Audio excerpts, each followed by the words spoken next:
I'm Maya Collins, 29 years old, and I manage operations for a medical logistics company in Seattle. My job is built around one rule: nothing moves unless it is verified, approved, and documented.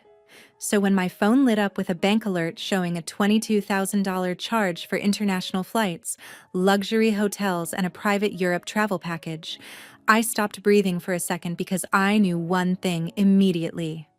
I had not bought it. I opened my credit card app twice, thinking maybe there had been a glitch. But the number stayed there, bright and ugly, sitting under my name like a warning. Before I could even call the bank, my mother called me.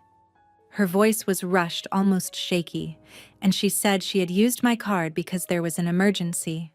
She said my younger sister needed help after graduation, that she was overwhelmed, that this trip was something she needed to get back on her feet.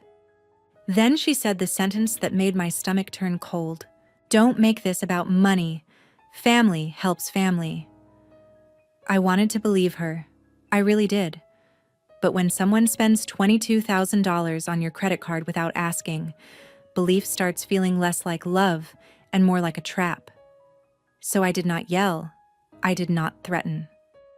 I quietly opened my laptop, searched the charge, followed the confirmation trail, and then saw something on my sister's wall that changed everything. Before I tell you what I found there, and why my phone exploded with 35 missed calls at 8:30 the next morning, tell me this. What time is it where you are right now, and where are you watching from? I'm curious how far this story is about to travel. The first thing I saw was not a medical bill, not a crisis message, not a receipt from some urgent clinic. Not anything that could explain why my mother had sounded like the world was ending. It was a picture of a white suitcase sitting open on a bed, filled with linen dresses, sandals, designer sunglasses, and a little pink passport cover that said, "Europe Girl Summer." I stared at it for several seconds, waiting for my brain to catch up with what my eyes were seeing. Then I noticed the caption, "12 days until Paris. Best graduation surprise ever. Thank you, Mom." My chest tightened so fast I actually put one hand on my desk. I clicked on the profile. There were more posts. A saved story highlight called Europe. A countdown sticker. A screenshot of a luxury hotel balcony overlooking Rome. A video of someone squealing while opening a printed itinerary. I did not need anyone to explain it to me. The $22,000 on my card was not an emergency. It was a vacation. Not a small vacation either. This was not a budget backpacking trip with discount flights and shared rooms. This was business class upgrades, boutique hotels, a private food tour, a guided museum package, and something called a premium canal evening in Venice. My name was nowhere in the captions, but my money was underneath every single one of them. I sat there in the glow of my laptop, remembering the way my mother had said, "Do not make this about money." That sentence sounded different now. It had not been a plea. It had been a warning. It meant she already knew I would object. It meant she had already decided my answer did not matter. I opened the bank app again and looked at the merchant name. Then I searched my email. Because years earlier my mother had convinced me to create a shared emergency folder after my grandmother fell and needed hospital paperwork sent quickly. I had forgotten the folder even existed, but there it was. Buried under old insurance forms was a new confirmation email from a travel agency in Bellevue. The email had been copied to that folder by accident, or maybe because my mother had gotten careless. It listed the package, the travel dates, the hotel names, the cancellation rules, and the payment method. Cardholder, Maya Collins. Traveler, not me. Billing address, mine. Authorized by phone, my mother. I felt the anger rise slowly, not hot and wild, but clean and sharp. The kind of anger that makes you quiet because suddenly you understand everything. I thought about all the times I had been told I was responsible, practical, lucky, stable. Those words had always sounded like compliments until I realized my family used them as reasons to take from me. I was responsible, so I could handle it. I was practical, so I would not make a scene. I was stable, so I should carry everyone else. I zoomed in on the cancellation policy. A portion of the deposit was non-refundable after midnight. The full payment had been pushed through my card that afternoon. My mother had not panicked because there was an emergency. She had panicked because the deadline had passed, and she needed my credit limit before the booking disappeared. I looked back at my sister's profile. She had posted another story just minutes earlier, a mirror selfie with the caption, "Packing for my dream trip because my family always shows up for me." That was the moment something inside me went very still. I did not send a comment. I did not text her. I did not call my mother back. I opened a blank document and started writing down the timeline. Time of the charge. Time of my mother's call. Her exact words. The Instagram posts. The confirmation email. The cancellation policy. Every screenshot went into a folder labeled card dispute. By the time I finished, it was almost midnight. My hands were shaking, but my mind was clear. I had spent most of my life trying to keep peace in my family. That night, I finally understood that peace built on my silence was not peace at all. It was permission. I called the number on the back of my card and waited through the automated menu with my laptop open in front of me. When the representative came on, my voice sounded calmer than I felt. I explained that there was a $22,000 charge I had not authorized, that the person who placed it was a family member who had access to my card information from a real emergency years earlier, and that I had never given permission for this purchase. The representative paused when I said the amount. Then she asked if I recognized the merchant. I said yes, and recognizing the merchant did not make the charge authorized. That part mattered. I could hear myself becoming more precise with every sentence. I had learned from my job that people often hide behind confusion, but documentation cuts through confusion. I told her I had screenshots, a confirmation email, and messages showing I had been told it was an emergency after the purchase was already made. She placed me on hold.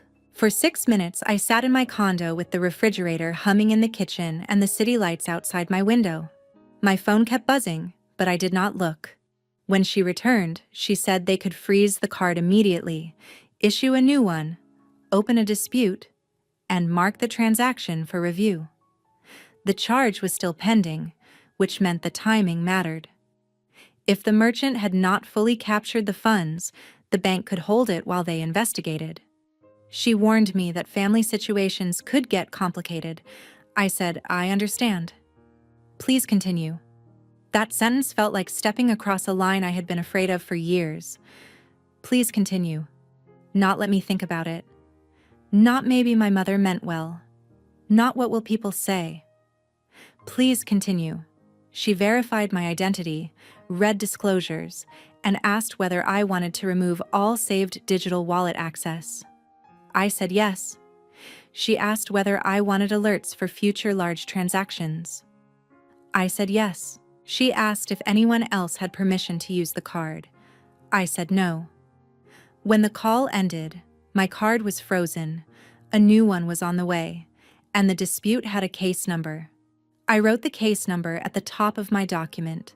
Then I changed passwords, banking, email, cloud storage, phone carrier, shopping accounts, anything my mother might have known from some old family favor. Each password changed felt like locking a door I had left open too long. Around 1 a.m, an email arrived from the travel agency. Payment verification required. Reservation temporarily on hold. Please contact us within 24 hours to avoid cancellation. I read it twice, then saved it with the others. That email told me the bank had already done something. It also told me my mother would find out soon. For 1 weak second, guilt pressed against my ribs. I pictured my sister crying, my mother yelling, my father saying I should have called him first. But then I looked at the confirmation again. $22,000. My name, my credit, my future. I thought about how hard I had worked for that score. I thought about the condo I bought alone, the used car I drove for 5 years so I could save, the nights I ate oatmeal for dinner after college because I refused to ask anyone for help. And then I thought about how easily my mother had offered all of that to someone else, like my stability was a family coupon she could redeem whenever she wanted. At 2 in the morning, my mother texted, "Are you awake?" I did not answer. A minute later, another text. "We need to talk tomorrow." I did not answer that either. Then came one from my sister. Random question. "Did you get a fraud alert from your bank?" Mom said something weird might have happened. I stared at the message. She knew enough to ask, but not enough to apologize. I put my phone face down. I was tired, but I was not confused anymore. For the first time in a long time, I slept without planning how to make everyone else comfortable. At 8:30 the next morning, my phone started vibrating so hard against the nightstand that it sounded like an alarm. I opened my eyes, reached for it, and saw a wall of missed calls. My mother, my sister, my mother again, my father, my sister again. 35 missed calls in less than 40 minutes. There were voicemails too. I played the first one and heard my sister crying so loudly the words broke apart. "Maya, what did you do? They canceled the flights. The hotel says the payment failed." "Why would you do this to me?" I deleted nothing. I saved the voicemail. The next one was my mother, but she was not crying. She was breathing hard, like she had been running. "Call the bank right now. Tell them it was a mistake. You are going to ruin everything if you do not fix this." The third was my father, confused and low. "Maya, your mother says there is a problem with your card and your sister's trip. Call me." I sat up slowly. My room was bright with morning light, but I felt strangely calm. The storm had arrived exactly where I knew it would. I brushed my teeth, made coffee, and let the phone ring 3 more times before I answered. My mother started before I even said hello. "What did you tell the bank?" I took a sip of coffee and said, "Good morning to you too." She snapped that this was not funny, that the travel agency had put the booking on hold, that my sister was hysterical, that if I did not reverse the dispute immediately, the whole package would be canceled. I asked one question. What was the emergency? Silence. It lasted only 2 seconds, but it told me everything. Then she said, "Do not start with that." I said, "You told me it was an emergency, so tell me what the emergency was." She lowered her voice and said my sister was under a lot of emotional pressure after graduation. She needed something beautiful to look forward to. I almost laughed, not because it was funny, but because the lie was so soft and polished it sounded rehearsed. I said, "A luxury Europe trip is not an emergency." She said, "You always do this. You always make your sister feel guilty for being loved." That was when my sister grabbed the phone or joined the call, because suddenly I heard her voice, high and furious. "I cannot believe you are jealous enough to cancel my graduation gift." I closed my eyes for a second. There it was, the word gift. A gift paid for with my credit card, without my permission, after my mother lied to me. I said, "It was not a gift from Mom. It was a charge in my name." My sister shouted that I did not understand, that everyone's parents do big things for graduation, that I was ruining her one special moment. My mother jumped in and said, "We were going to pay you back." I asked, "When?" Another silence. I asked, "With what money?" This time my mother exploded. "How dare you talk to me like that after everything I have done for you? I raised you. I fed you. I gave you a roof." I said, "You chose to be a parent. That does not give you the right to use my credit card." My father was quiet in the background until he finally said, "Vanessa, Did you ask her before you booked it? My mother snapped at him to stay out of it. That was new. My father usually disappeared when things got uncomfortable. But the amount had finally pulled him into the room. I heard my sister sobbing again, saying Paris was gone, Rome was gone, the hotel balcony was gone. She talked about the trip like it had been stolen from her. Not once did she say, "I am sorry this happened to you." My mother said if I loved my family, I would call the bank and say I made a mistake. I said, "I did not make a mistake." Then I said the sentence that made the whole call go dead. I saw the posts on her wall. No one spoke. I could hear someone breathing. My mother finally said, "You were spying on her."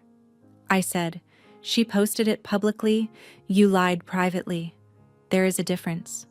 My sister hung up first. My mother told me I had humiliated her. I said, "No, Mom." I protected myself. Then I ended the call before she could answer. My hands were shaking after that, but not from fear, from the shock of hearing myself choose my own side and not apologize for it. By noon, my family group chat had turned into a courtroom where everyone had apparently been invited except the truth. My mother wrote first, "Your sister's dream graduation trip has been destroyed because Maya decided to punish the family over a misunderstanding." Then my sister posted a crying selfie on her story, not saying my name, but making sure everyone knew exactly who she meant. Some people cannot stand seeing others happy. Family should support family. The messages started within minutes. An aunt told me I was being cold. A cousin asked if I could just let it go because my sister had worked hard. Another relative said my mother must have had a good reason, because mothers do not just do things like that. I stared at that message longer than the others. Mothers do not just do things like that. I wondered how many terrible choices in families had been protected by sentences like that. I did not respond right away. I ate lunch. I answered work emails. I joined a logistics call and discussed delayed medical supply routes like my personal life was not burning in another tab. That was something my family never understood about me. Calm did not mean weak. It meant I was deciding where to aim. After work, I opened the family group chat and typed one message. Since my name is being used in this situation, I am going to share the facts once. My credit card was used for a $22,000 Europe travel package without my permission. I was told after the purchase that it was an emergency. Public posts show it was a luxury graduation trip. I have reported the charge as unauthorized and will not be reversing that report. Then I attached 3 screenshots. The bank alert, my mother's text using the word emergency, my sister's Europe countdown post. I did not add insults. I did not call anyone a thief. I let the evidence sit there by itself. For almost 10 minutes, no one replied. Then my aunt wrote, "Vanessa, is this true?" My mother answered with a paragraph about how I had always been dramatic, how she planned to pay me back, how she did not think I would mind because I had a good job. That was the second mistake she made that day. The first was lying. The second was admitting she had never asked because she assumed my success belonged to the family. My father called me after that. His voice sounded older than it had that morning. He asked me to explain from the beginning. I did. I told him about the charge, the phone call, the Instagram posts, the travel agency email, the bank dispute. He listened without interrupting, which was rare. When I finished, he said, "I did not know it was that much." I asked, "How much did you think it was?" He said nothing. I realized then that my mother had not just lied to me, she had also edited the story for him. Later that night, my cousin Lauren called. She did not start with advice. She started with, "I believe you." Those 3 words nearly broke me. She told me my mother had borrowed $4,000 from her 2 years earlier for a home repair that never happened. Before that, she had borrowed from another aunt for a medical bill that turned out to be a credit card payment. Lauren said people had whispered about it, But no one wanted to confront her because she always made it emotional. She cried. She accused people of judging her. She said, family should not keep score. I sat on my couch with the phone pressed to my ear, feeling the shape of a pattern I had been trained not to see. This was not a desperate mother making one poor choice. This was a woman who had learned that guilt could function like a credit card, and she had been swiping it for years. The next morning, the travel agency officially canceled the package. The deposit loss was several $1,000s, charged to my mother's backup payment method. I know because she called me screaming about it. She said I had cost her money. I said, no, you cost yourself money when you used mine. That line made her so angry she hung up. But for the first time, her anger did not make me panic. It made me understand that my boundary had finally reached the person it was built for. The week after the cancellation was ugly, but it was also revealing. My mother tried every version of pressure she knew. She cried in voicemails. She sent long texts about sacrifice. She reminded me of school lunches she had packed when I was 8, as if a sandwich from childhood could justify a $22,000 charge in adulthood. She told relatives I had embarrassed her. She told my sister I had always resented her.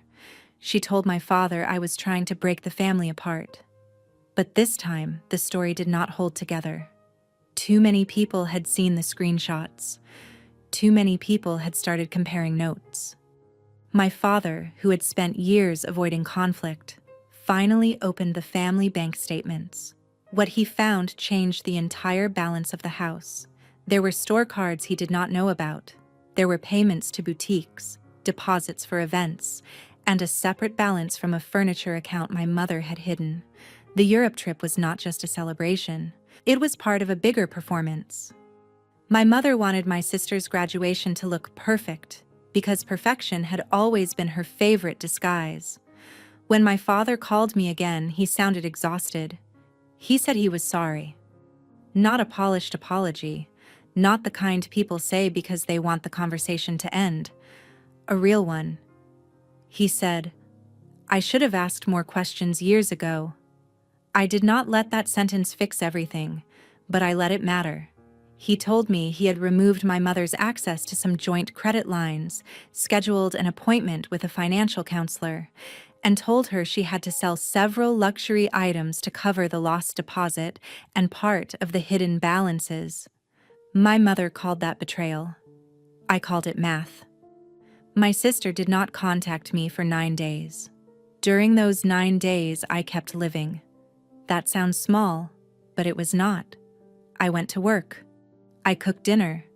I ran along the waterfront. I met Lauren for coffee and realized how strange it felt to talk to a family member who did not demand anything from me. I started therapy through an online service because I needed someone neutral to help me understand why saying no made me feel guilty even when I was right. My therapist said something that stayed with me. She said, "You were not treated like the oldest daughter. You were treated like the backup plan." I thought about that for days. The backup plan. The one they called when money was short. The one expected to understand. The one told to be mature while everyone else got to be fragile. On the 10th day, my sister texted. It was not an apology at first. It said, "Did you know Mom told me you offered to help pay?" I stared at those words until they blurred. Then I replied, "No, I never offered." She did not answer for an hour. When she finally did, the message was shorter. I did not know that. Over the next few days, the truth reached her in pieces. She learned that my mother had not asked me.